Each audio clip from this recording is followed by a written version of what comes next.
La carta de los Efesios, hermanos, se cree que se escribió en el año 60-61. La carta de los Efesios es una de las cartas llamadas cartas de la prisión, ya que Pablo, cuando la escribe, él está en Roma.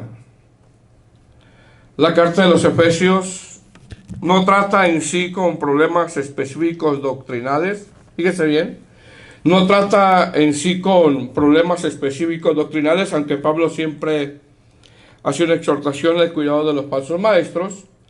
Pero sin embargo, esta carta trata con situaciones de conducta en la iglesia. Situaciones de conducta. Es decir, la iglesia de Éfeso tenía buena doctrina. Los congregantes tenían discernimiento en cuanto a los falsos maestros. ¿Se acuerda cuando el Señor le reprende a la iglesia de Éfeso? Y has probado a los que se dicen ser apóstoles y no lo son. O sea, tenían discernimiento. Mas sin embargo, a pesar de que la iglesia de Éfeso tenía buena doctrina, tenían discernimiento en cuanto a los falsos maestros, la conducta en el diario vivir de ellos, la comunión que ellos tenían con otros hermanos, no reflejaba la doctrina que habían recibido. Con esto vemos que una iglesia puede tener sana doctrina, buena enseñanza, puede tener maestros bíblicos que Dios provea y que exponga con claridad las doctrinas. Mas sin embargo, a pesar de eso, los congregantes pueden estar en un estado de inmadurez. Pareciera incomprensible, pero así puede pasar en ocasiones. Como algunas cosas que el apóstol Pablo aquí exhorta, como siendo desunidos, no queriéndose soportar, no queriéndose perdonarse, y así puede seguir la lista. Por lo tanto, esta carta trae una exhortación a madurar. Es un llamado a madurar.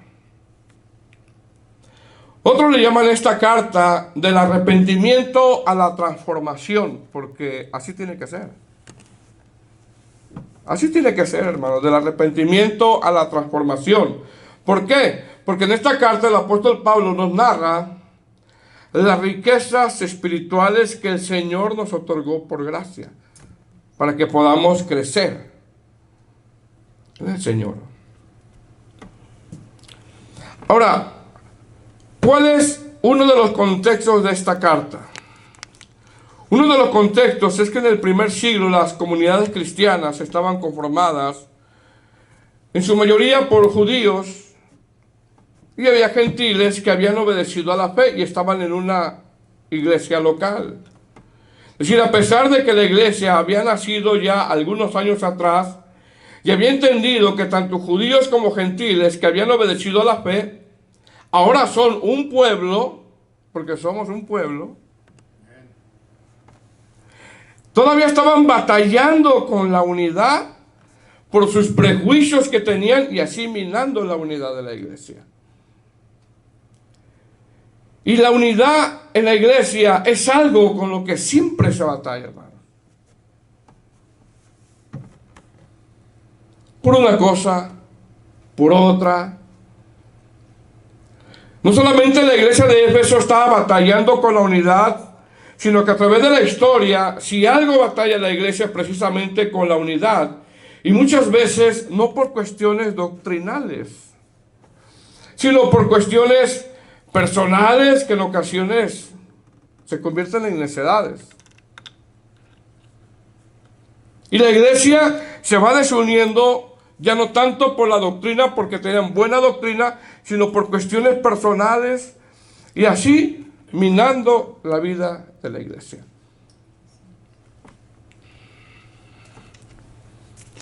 Parece incomprensible, pero estaba pasando eso. Entonces, ¿qué vemos en este capítulo 4? Vemos una exhortación. Vemos un llamado a madurar. En este capítulo 4 el apóstol comienza a exponer cómo debe de vivir una iglesia. En este capítulo 4 el apóstol comienza a exponer cómo se debe de llevar a la práctica de la doctrina, cómo se debe llevar a la práctica la doctrina que ha recibido una iglesia. ¿Cómo? El apóstol Pablo ya en el capítulo 1, 2 y 3 ha expuesto lo que es la teología, ha expuesto la doctrina, ha expuesto los privilegios que Dios nos ha dado, ha expuesto lo que Dios hizo por nosotros.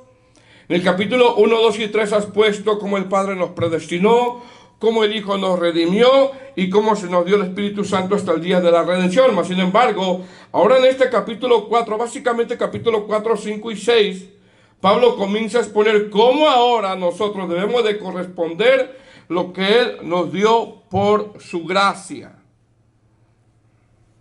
Por eso se dice que no puedes entender capítulo 4, 5 y 6 si no entiendes capítulo 1, 2 y 3.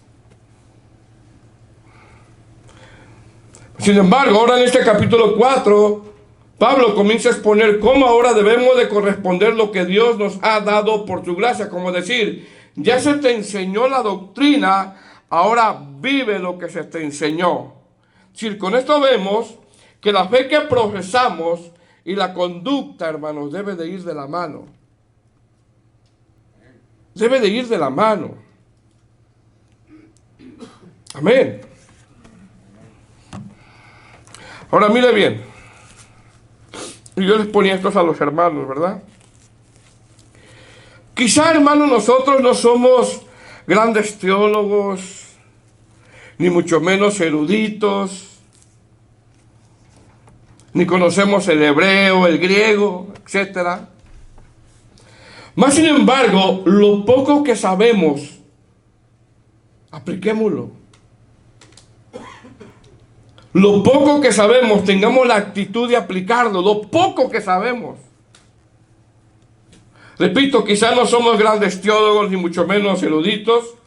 Mas sin embargo, lo poco que sabemos, tengamos la actitud de aplicarlo, ya que este capítulo 4, el apóstol marca esa transición de la doctrina al deber, de la doctrina a la práctica. Es decir, a partir del capítulo 4 el apóstol muestra evidencias. Cómo tiene que vivir una iglesia. Evidencias, cómo tiene que ser un cristiano. Muestra cómo se debe de practicar la vida cristiana. Qué hermoso es que el Señor nos diga cómo debemos de vivir la vida cristiana. Bueno, en estos versos el Espíritu Santo a través del apóstol nos muestra cómo debemos de practicar. Por eso le pregunté, ¿cómo practicó la vida cristiana en esta semana o en la pasada? ¿Cómo?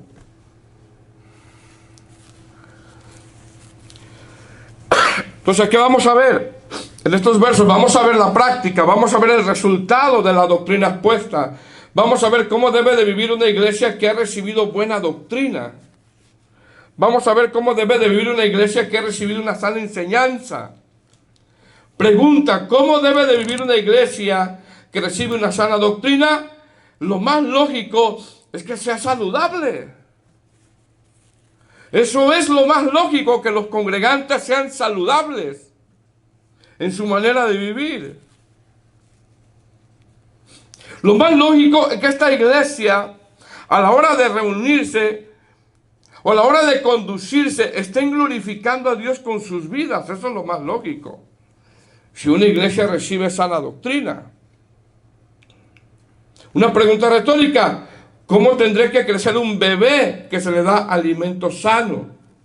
Lo más lógico es que crezca sano. Entonces, repito, hermanos, ¿de qué trata este capítulo 4? Este capítulo 4 nos dice cómo nosotros como cristianos, una vez siendo redimidos, porque ya fuimos redimidos, ¿verdad? Ya fuimos redimidos, hermanos. Nos dice cómo nosotros como cristianos, una vez siendo redimidos, debemos de conducirnos de acuerdo a la doctrina que profesamos. Dice el verso 1, ¿estamos ahí? Dice: yo pues, preso en el Señor, os ruego que andéis como es digno de la vocación con que fuisteis llamados. Mire, mi hermano, lo primero que dice el apóstol es, ¿qué es lo primero que dice?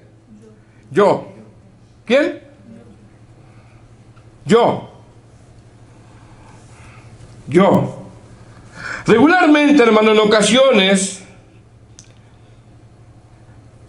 a la hora de practicar la doctrina, o a la hora de mostrar frutos, o a la hora de mostrar una buena conducta, regularmente caemos en ver los errores de los demás, sin darnos cuenta que el primero que me tengo que analizar es yo.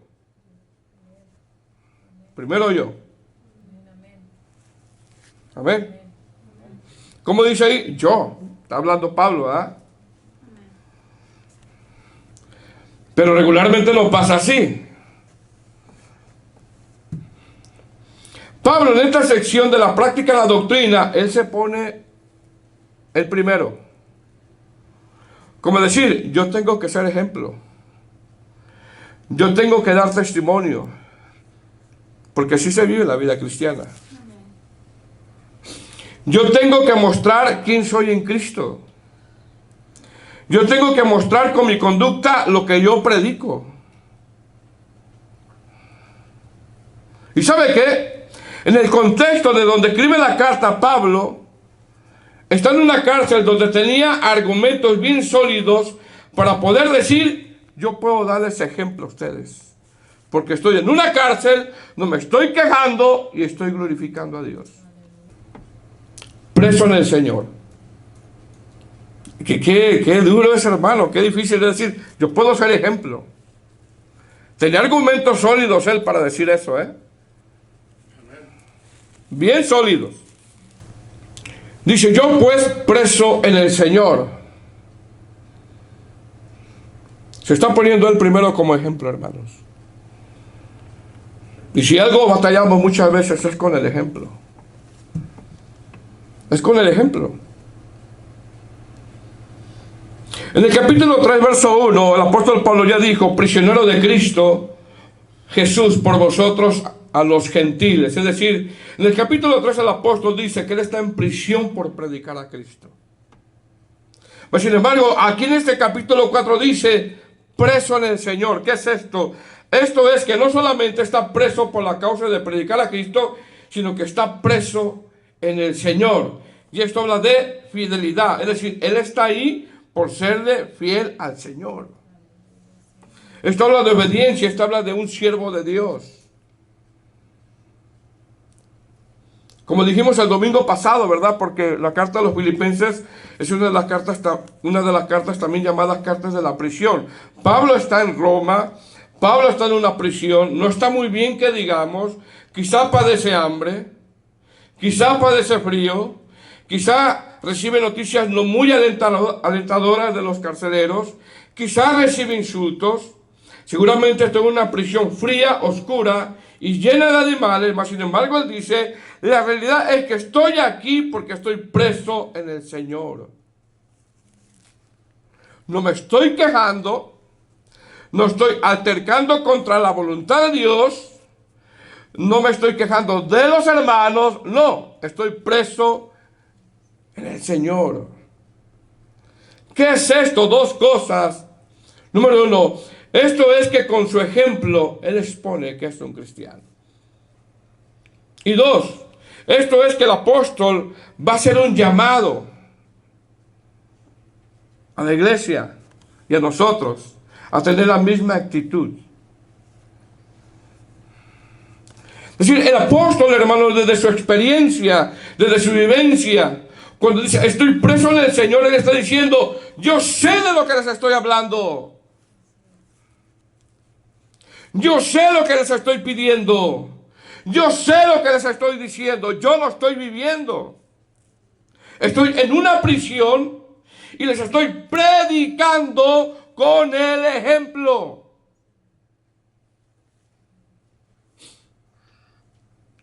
Con esto vemos que no solamente es predicar, sino, Señor, ayúdame no solamente a predicar, sino a ser ejemplo.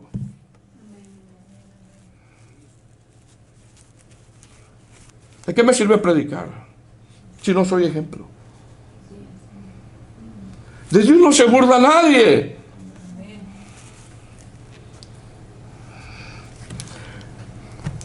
Dice, os ruego. Es un llamado que está haciendo Él. La forma como pedimos las cosas, la forma como nos referimos a los demás, dice mucho de nosotros. Mire bien, hermano, Pablo no solamente era un tremendo erudito, no solamente era un tremendo teólogo donde tenía muchas cosas del por qué gloriarse, mas sin embargo dice, os ruego. ¿Qué está mostrando el apóstol Pablo con este os ruego? Está mostrando su corazón pastoral, tanto que la orden que les da a los hermanos, a la iglesia de Éfeso, es que hagan una acción. Como decir, hermanos, ya, por favor, ya. Hermanos, ya. Ya anden como es digno del Señor. Ya les predicó, ya saben lo que tienen que hacer. Hermanos, ya llevan muchos años, ya. Mire, hermanos, nuestros sermones han de ser un llamado a la acción. Porque esto es como si Pablo le dijera, ya le dije lo que el Señor hizo por nosotros. Ahora, esto espera el Señor de nosotros. Ya recibieron buena teología, buena doctrina. Ahora, llévenla a la práctica. Os ruego ya, por favor, hermanos. Please.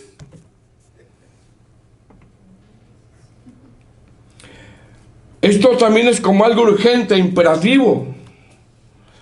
Por esto vemos que Pablo está apelando a que los hermanos obedezcan.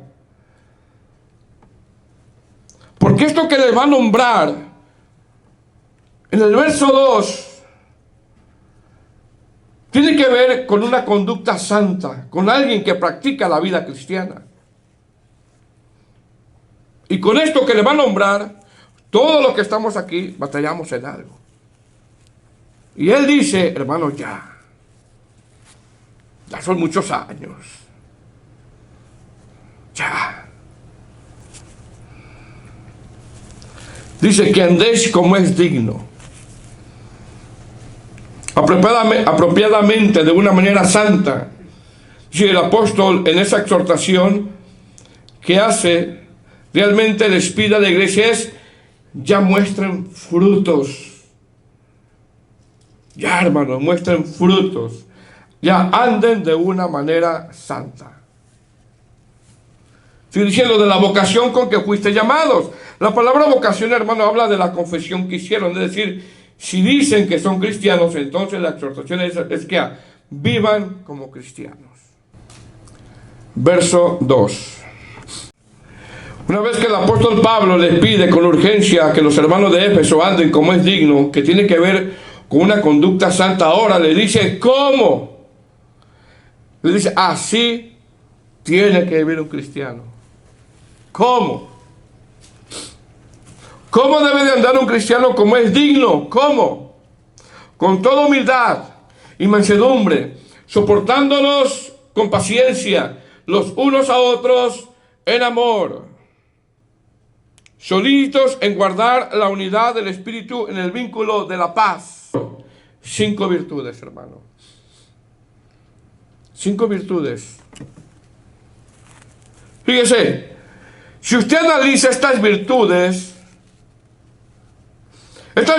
se manifiestan en la vida de un cristiano cuando el cristiano mengua. Cuando mengua, cuando se niega. Amén. Estas virtudes tienen que ver con negarse, con menguar. Y eso es lo que se nos hace difícil a nosotros, hermanos. Negarse, menguar.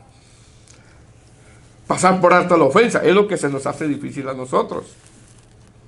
Es decir, estas 5 virtudes tienen que ver con negarse a uno mismo. Tienen que ver con menguar. Dice, con toda. Esta frase con toda abarca cómo debe de vivir un cristiano en cada aspecto de su vida. Humildad y mansedumbre, soportándolos con paciencia, los unos a otros en amor. Pregunta, hermanos, ¿quién no batalla con esto? ¿Quién no batalla con esto? Humildad. ¿Qué significa humildad? Porque es como si Pablo le dijera: os ruego, hermanos, que ya sean humildes. Ya, hermanos, ya, muestran humildad. ¿Qué significa humildad? Humildad quiere decir alguien que prefiere humillarse. Pregunta: ¿quién prefiere humillarse ante un conflicto con otro hermano? ¿Quién? Ya ve que no anda como es digno, como es digno del Señor. Ya ve que no anda así. Con esto vemos que una persona humilde fácilmente perdona. Y sabe que hay hermanos que difícilmente perdonan. Difícilmente. O batallan con el perdón. Porque hay cristianos rencorosos. Una persona humilde es alguien que no responde de la misma manera. Dice: no, es que ese carácter me lo dio Dios. No, ese carácter es producto de la caída. Ese carácter es producto de la caída. No confundamos el mal carácter con autoridad, porque cuando lo menos que tienen es dominio. Humildad. Una persona humilde siempre está consciente de sus imperfecciones. Una persona humilde es alguien que siempre está consciente de sus errores. Una persona humilde es alguien que recibe con alegría la exhortación cuando sabe que se equivocó. Una persona humilde es una persona que sabe que no siempre va a tener la razón, aunque siempre quiera tener la razón, y acabe con altercados y siempre quiera tener razón. No siempre va a tener la razón. Sabe que otros pueden tener la razón y lo reconoce. Una persona humilde es una persona que siempre está consciente de lo que le falta y siempre tiene presente que le falta mucho avanzar. Eso es andar como él digno, que fácil perdona, que está consciente de sus errores, que sabe que tiene que avanzar, que sabe que no siempre va a tener la razón, que está consciente de sus imperfecciones. Y aún mismo Pablo lo decía: no es que yo lo haya ya alcanzado, dice. No. Aún él mismo lo decía. Sigue diciendo.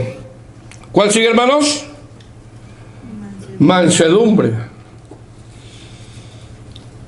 La mansedumbre también tiene que ver con la humildad. La palabra mansedumbre en griego es prautes, que significa pasibilidad, pacífico, no conflictivo, no peleonero. Eso es lo que significa, Es decir, no es miedo, es ser controlado. Es ser controlado. Le decía a los hermanos en la clase pasada que esta palabra mansedumbre se utilizaba mucho para amansar un animal en ese tiempo. Y les ponía el ejemplo de un caballo. Un caballo, cuando lo amansan, él no deja de ser fuerte. Él sigue siendo fuerte. Es decir, una vez amansado, el caballo no perdía su fuerza, sino que su fuerza era controlada por el amansador. Miren bien, hermanos, por falta de mansedumbre hay pleitos donde sea. Hay pleitos donde sea. Hay pleitos en el trabajo. No, allá no me peleo, dice el hermano. Sí, porque te corren, si no. Hay pleitos en la casa. Hay pleitos en la iglesia. Hay pleitos físicos, hay pleitos verbales, hay pleitos en Facebook, pleitos, por falta de mansedumbre. Y siempre hay pleitos. El que no es manso siempre va a tener conflictos. Siempre. ¿Y qué es andar como es digno? Por mansedumbre. El manso espera y pide misericordia. Y todos hasta cierto punto batallamos con la mansedumbre. Unos más que otros. Otros sí se pasan de la raya. Yo le decía a los hermanos que yo cuando me convertía al Señor, tenía como 3 meses, y en un partido de fútbol los hermanos y los diáconos peleando, hermanos. Y los hermanos están peleando, decía yo.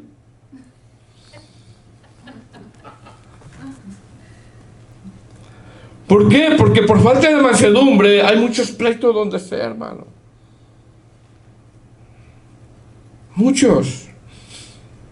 Entonces, ¿cómo debe de vivir una iglesia en humildad, en mansedumbre? Pastor, no puedo, no es fácil. Pero si lees el capítulo 1, 2 y 3, tú mirarás lo que se nos concedió para poder vivir en mansedumbre. Amén. ¿Por qué? Porque hay ejemplos, hermano. Moisés, por ejemplo. Saulo, Pedro. Moisés mató a un egipcio, ¿recuerda? ¿Y cómo era después? ¿El hombre qué? Más manso de la tierra. Saulo respiraba amenazas contra los discípulos. ¿Y cómo lo vemos ahora? Manso. Pedro le cortó la oreja a un soldado. Y después de su conversión, ¿lo vemos, hermano, cortando orejas? A ver, vemos a Pedro después cortándole las orejas a los hermanos. No, es que yo tengo ese carácter y le sigo cortando las orejas. No, ya no.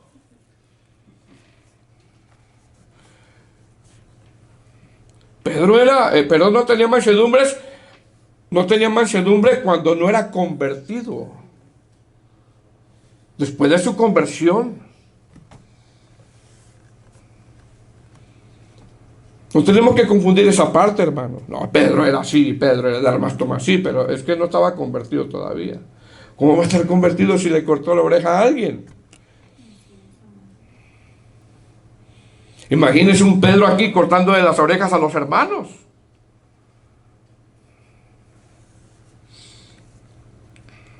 Así de que tenemos esperanza. Después en ellos se desarrolló la mansedumbre después de su conversión. Sigue diciendo, soportándolos unos a otros. Y dice con paciencia, soportándonos unos a otros. La palabra soportar significa aguante, resistencia. Estar bajo circunstancias difíciles, sobrellevar.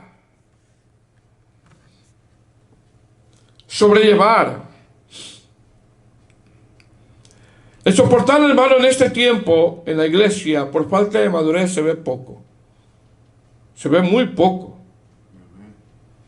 Pero el soportar en la iglesia primitiva, en los cristianos genuinos, era algo que les caracterizaba a ellos, ya que ellos vivían constantemente en persecuciones. Constantemente. Pero dice soportándonos con paciencia. Si no solo es sobrellevarnos, sino tener paciencia. Y si algo el Señor hace que esa virtud se produzca en nosotros es la paciencia. Algo que también muchos de nosotros batallamos con la paciencia. Pero así es. El Señor nos va a permitir que pasemos circunstancias difíciles para que se desarrolle esa virtud de la paciencia. Ejemplo, ¿cuántos años Abraham esperó para tener a Isaac? 25 años.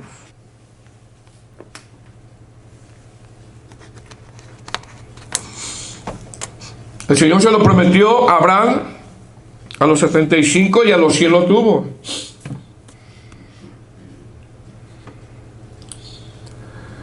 Amén. Un puritano decía, la paciencia es algo que alguien tiene, la paciencia es algo que alguien tiene el poder para vengarse, pero mejor se espera. Mejor se espera. Una persona paciencia no tiene prisa en defenderse, hermano. No tiene prisa. No usa su fuerza. Espera del Señor. Y por último, dice el amor. El amor ágape, el amor de 1 Corintios 13, el amor que todo lo soporta, siendo nosotros enemigos del Señor, en su amor nos perdonó, y ese amor, dice el libro de los Romanos, fue derramado en nuestros corazones. Si tenemos a Cristo, podemos amar. David amaba a Saúl.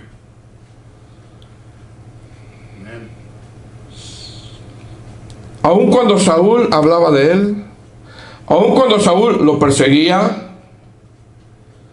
y aun cuando tuvo la oportunidad, David de acabar con él, dijo, no, yo no voy a tocar al ungido del Señor.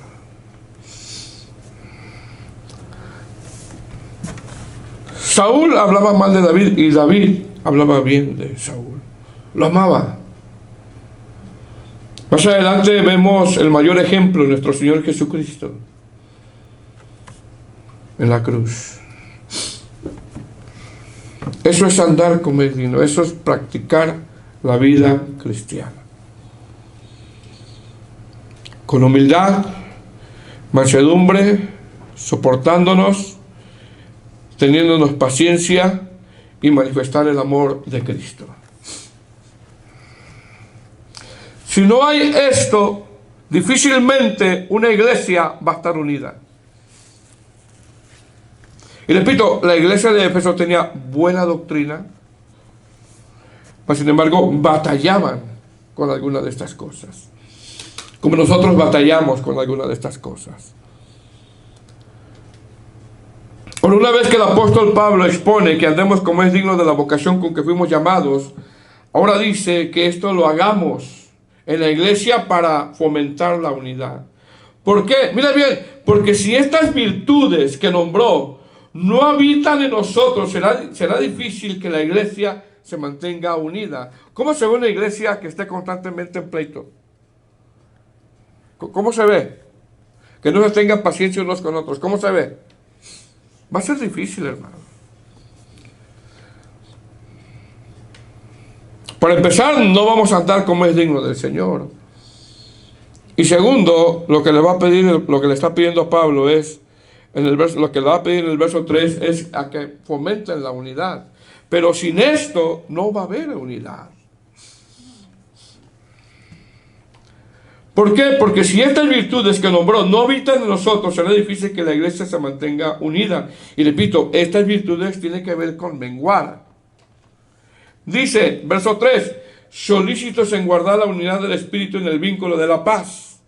¿Qué está pidiendo el apóstol? El apóstol está pidiendo que seamos solícitos. Habla de urgencia.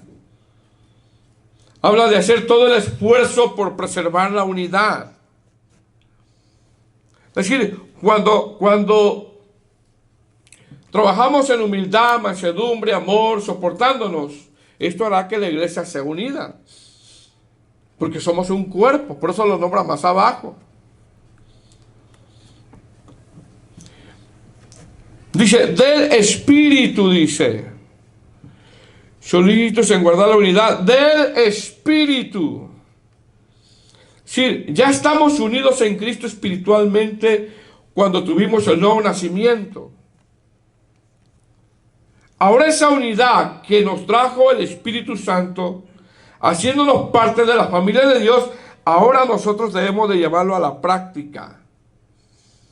Porque Él nos unió cuando trajo la conversión. Usted y yo no nos conocíamos. No nos conocíamos. Y ahora nos tenemos que amar. Y ahora estamos unidos. ¿Quién nos unió? Nuestra amistad que teníamos antes, ¿no? Fue el Señor.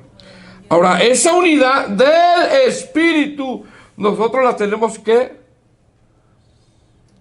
promover, que mantener. Amén, hermanos.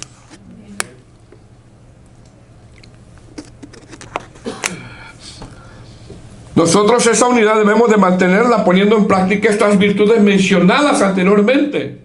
Repito, y si estas no están, difícilmente vamos a ser una iglesia unida. Porque usted cree que le agrada al Espíritu Santo que no seamos humildes, que no nos soportemos. ¿Cree que le agrada eso?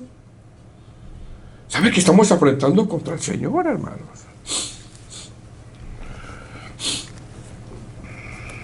Pregunta, ¿qué cosas daña esta unidad? Hacer lo contrario en lo que mencionamos anteriormente, ser impacientes, ser rencorosos, no tener amor de Dios unos con los otros. Eso daña la unidad. Dice solícitos. Amén. Significa hacer todo el esfuerzo en todo tiempo. Amén, hermanos.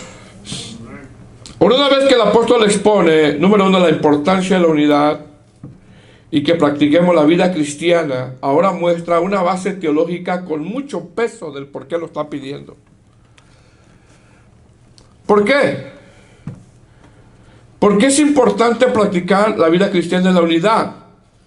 Respuesta, porque tenemos un cuerpo,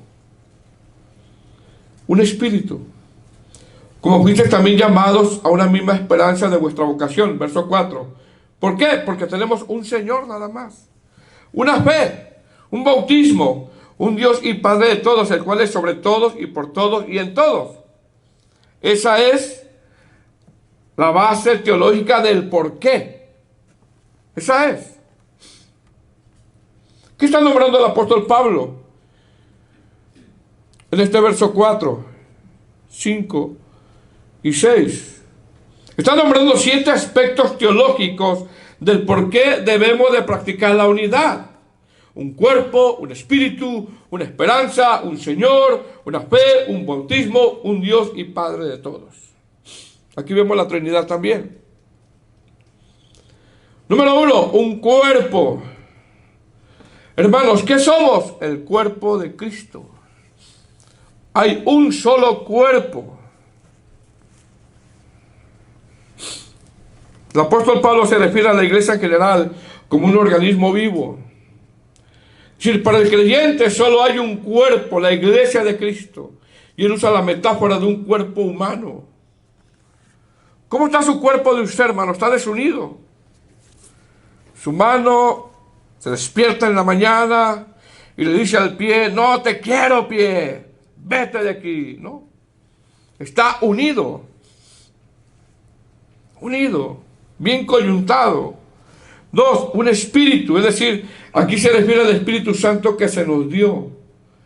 Por lo tanto, eso debería ser motivo para promover la unidad.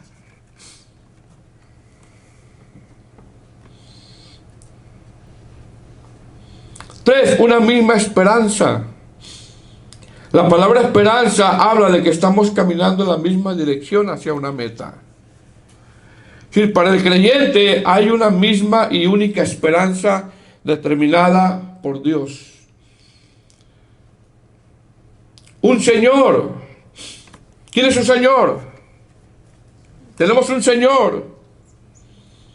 En el contexto de ese tiempo, al único que le podían llamar Señor era el César. Quien no reconocía a César como Señor, moría. Y los cristianos decían, no, nosotros tenemos un Señor.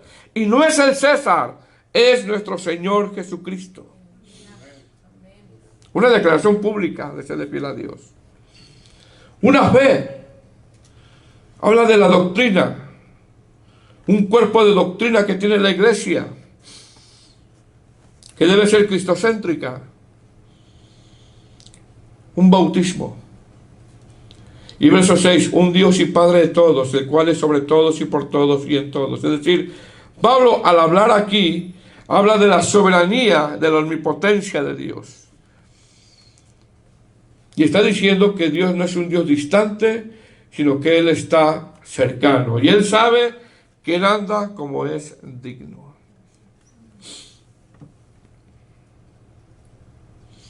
Padre de todos, consuela, disciplina, es generoso. Sobre todos, está por encima de todos, habla de su poder, de su soberanía.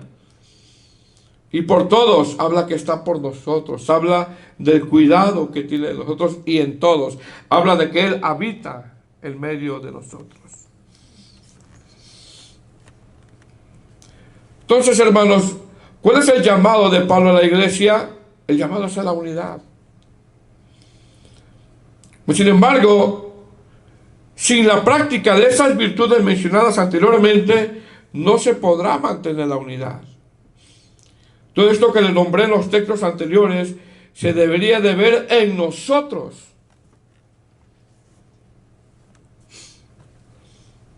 Salvación y transformación. Así que, hermanos, soportémonos. Porque en el cielo ya no nos vamos a pelear.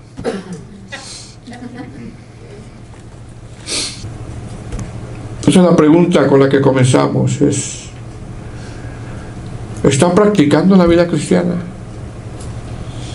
como la debe de practicar?